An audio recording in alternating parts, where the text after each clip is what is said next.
it should really be based upon the informed choices of the people who have to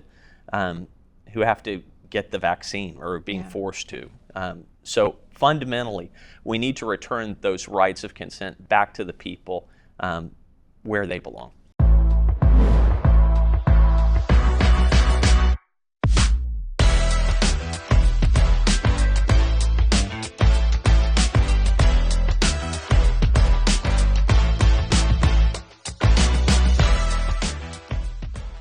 Hello, Texans for Vaccine Choice. I'm Rebecca Hardy, the president, and I am delighted to bring our special guest today, Mitch Little, Republican nominee for House District 65. Welcome.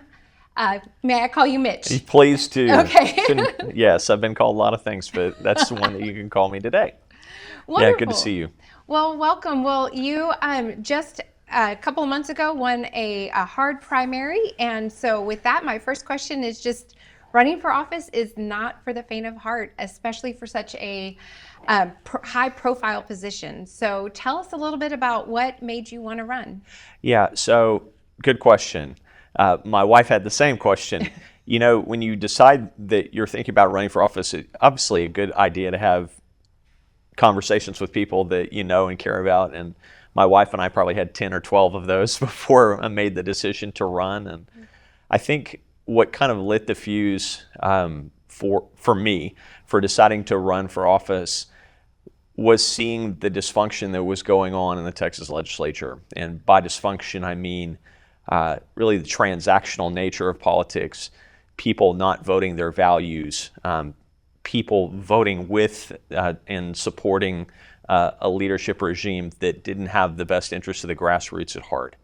And when I got down to Austin representing Ken Paxton in the impeachment proceeding, I kind of got a front row seat to what that looks like in the legislature, seeing a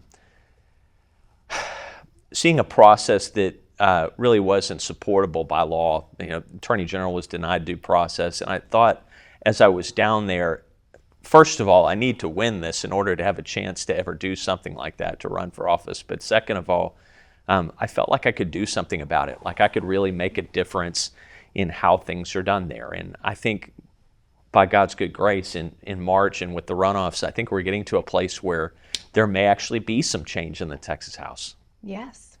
Well, wonderful. I know. And, you know, I watched a little bit of the Paxton impeachment, and it just was it was a real eye-opener to so many Texans on just how dysfunctional things can be. I mean, it woke up a lot of people, and I loved watching you and Tony. I mean, it was a remarkable. Do you have anything you want to add to that? At one point in the trial, this is probably about the second week, I turned to Tony Busby and I said, "Is this not the most fun you've ever had in your entire life?" And Tony looked back at me and he said, "No, this is not the most fun I've ever had in my entire life." And then another day I looked at Dan Cogdell and I said, "Is this not the most fun you've ever had in your entire life?" And he goes, "No, this is not the most fun I've ever had in my entire life." For me, it was the most fun I've ever had in my entire life and the most scared that I've ever been. So it was, you know, when I got back home from the trial, I came home to my twins' 13th birthday party with about 70 seventh graders, boys and girls, for a dance party. I came straight back from the impeachment trial to chaperoning that. And it probably took me a good week to come down from all the adrenaline of just being hyper vigilant in a trial for 2 weeks, you know. Yeah. And I'm thankful that it had the outcome that it did. But it's a unique aspect of Texas history now, and hopefully one that's not repeated anytime soon. I agree. Amen. Okay, so there's always fun and interesting, maybe odd or even scary stories that come from the campaign trail. So I like to ask, is there a story from the campaign trail, either from block walking or poll greeting or what have you, that you'd like to share? A standout story. I have an endless list of those. I'll share a few of them with you. You know, when I lived at Carrollton Public Library during early voting for 2 weeks, and there was kind of an endless parade of current incumbent state reps from other parts of the state that were coming in to, you know, campaign against me 15 feet away from me. And that is a kind of a bizarre experience. I also had over $1 million spent against me on broadcast television.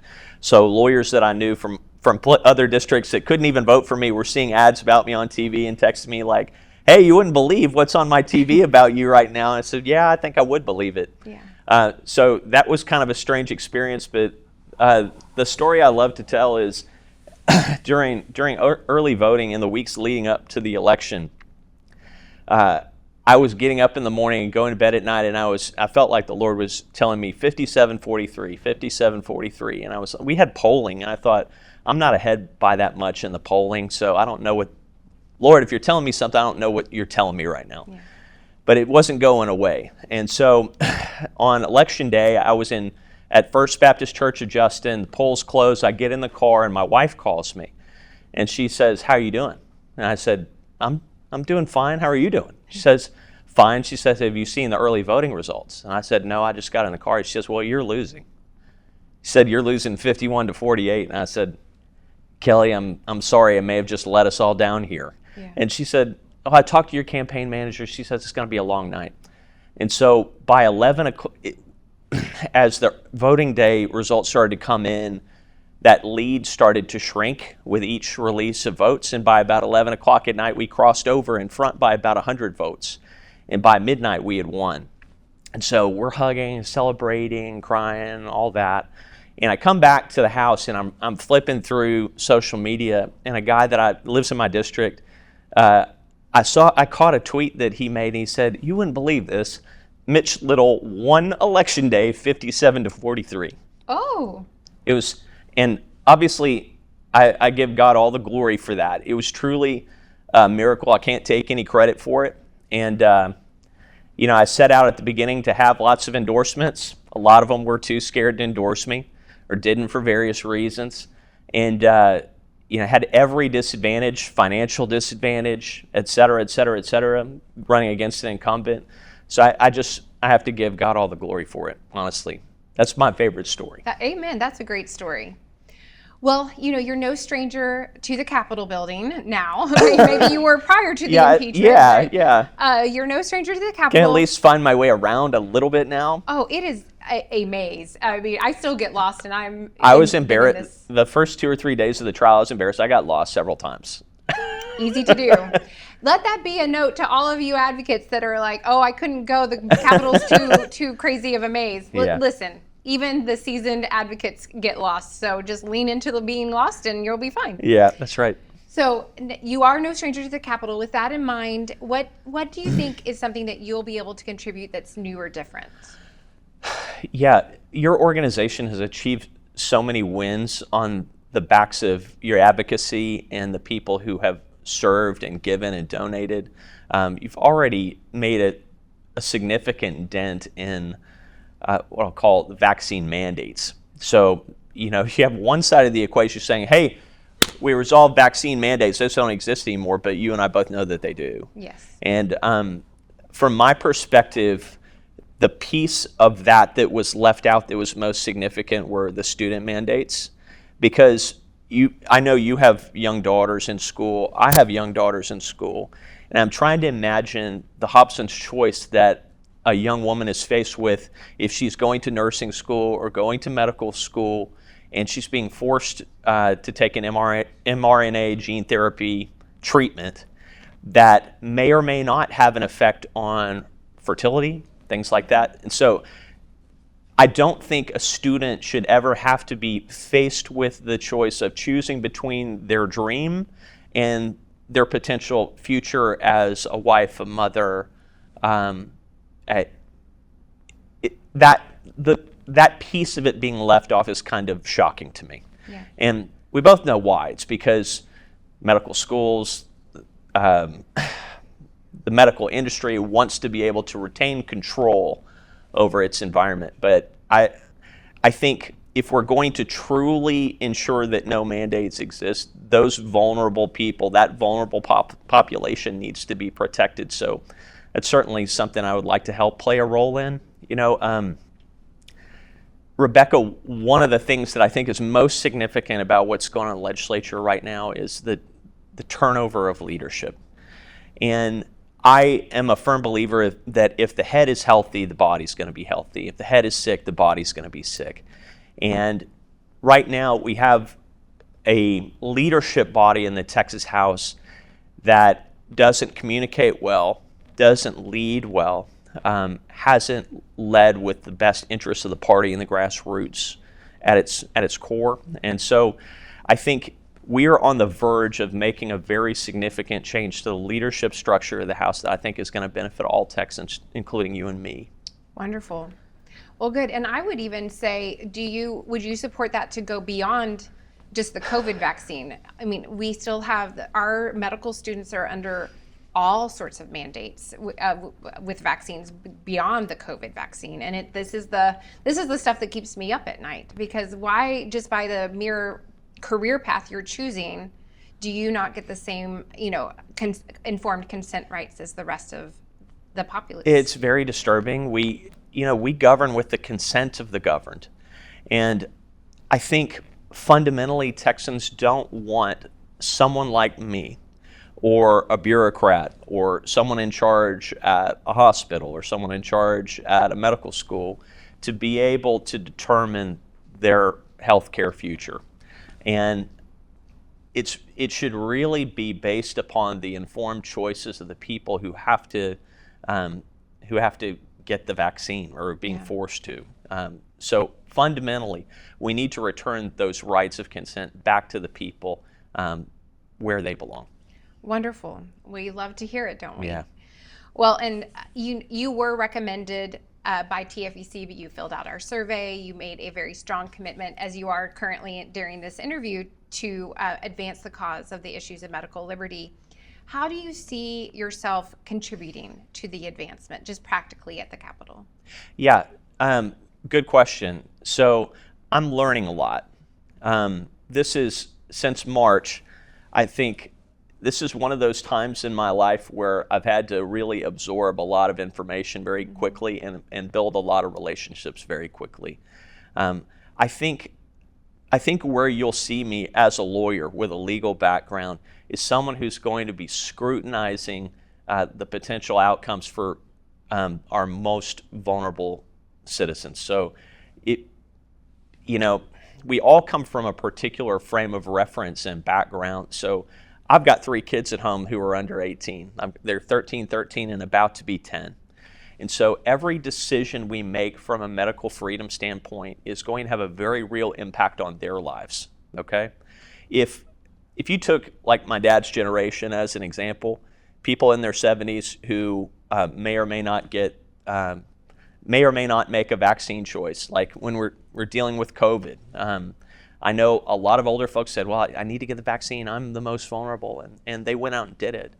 But they're not so much concerned with things like fertility. They're not so much concerned with the externalities of taking a vaccine that are extremely relevant to somebody who's, say, a young athlete, someone who hasn't had any babies yet, someone who hasn't lived most of their adult life. And that's the frame of reference that I come from. How do I protect my children and their future so that we ensure that they have the same life experiences, opportunity to have the same life experiences as the generations that went ahead of them? So as a lawyer with a young family, that's the context that I come from, and I think that's something that I kind of contribute.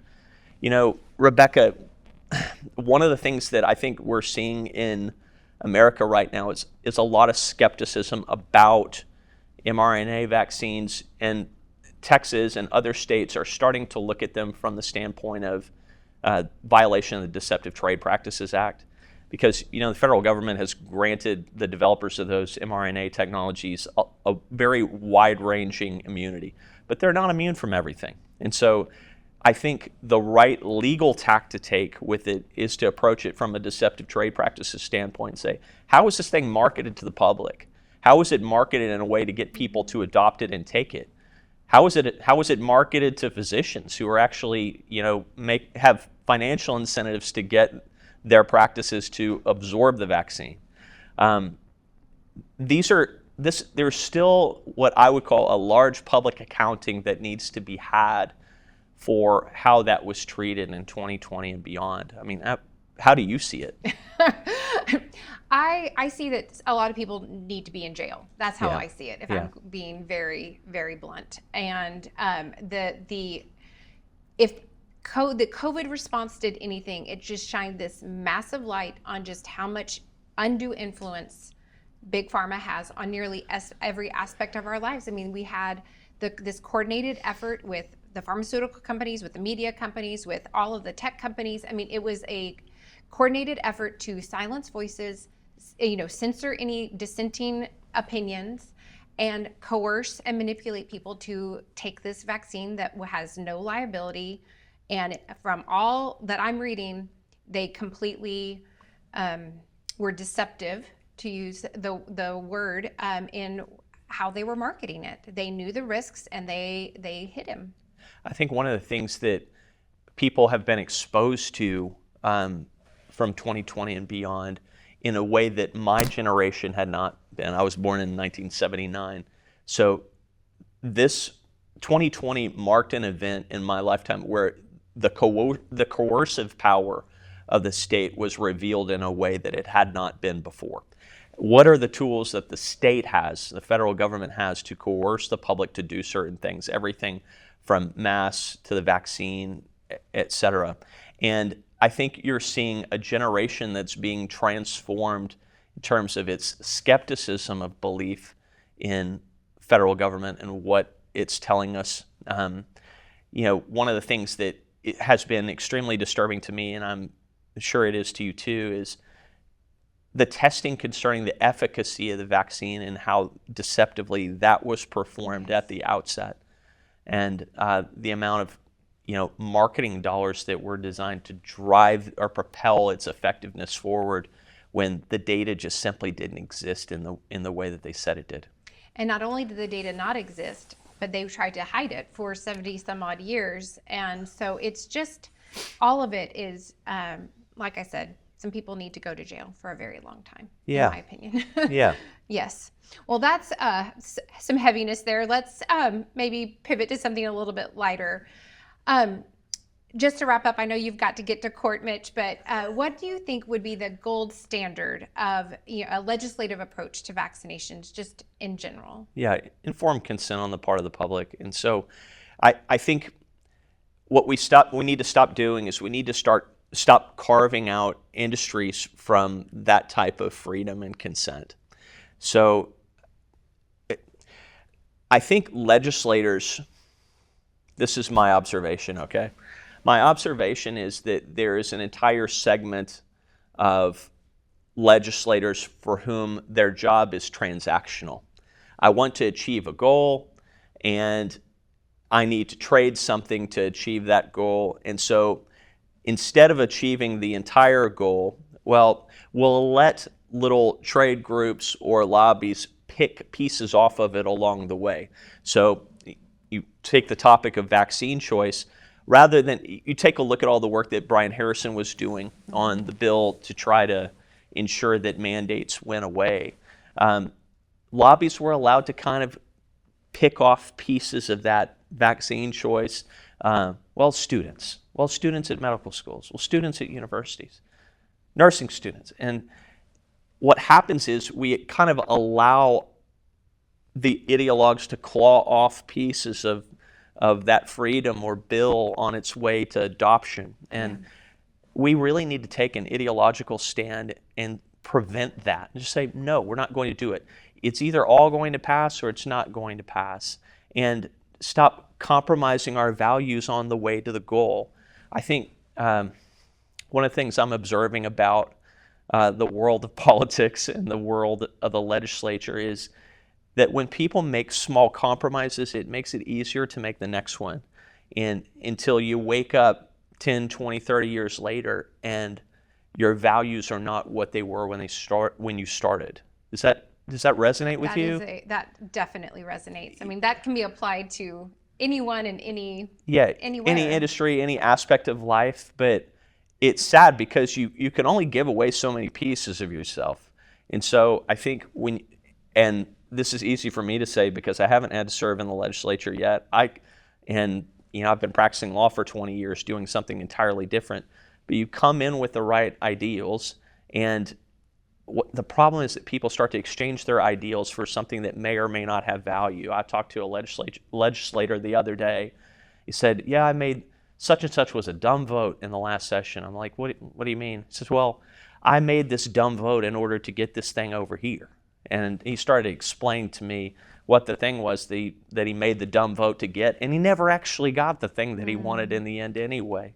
So once this relationship with the people of Texas becomes transactional, and it loses its efficacy, I think.